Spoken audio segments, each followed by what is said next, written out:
Welcome to art sparks. आज हम बनाने वाले हैं एक 3D मूवेबल लेडीबग। सबसे पहले एक ग्रीन कलर की पेपर स्ट्रिप कट कर लें।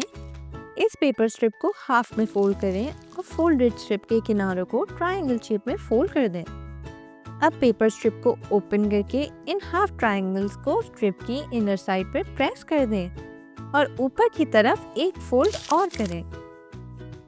अब एक ब्लैक पेपर से पाई शेप कट करें जिससे बनेगा हमारी लेडीबग का क्यूट सा हेड।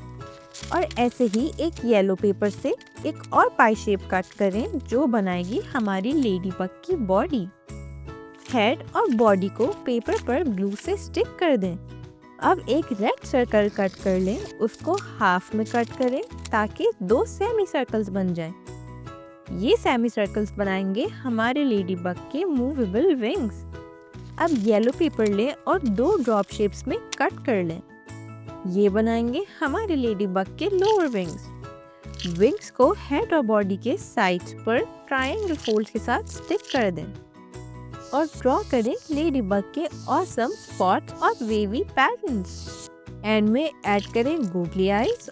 ऐसे तैयार होगा आपका ऑसम मूविंग 3D लेडीबग जो मूव करेगा अपने विंग्स ग्रेसफुली।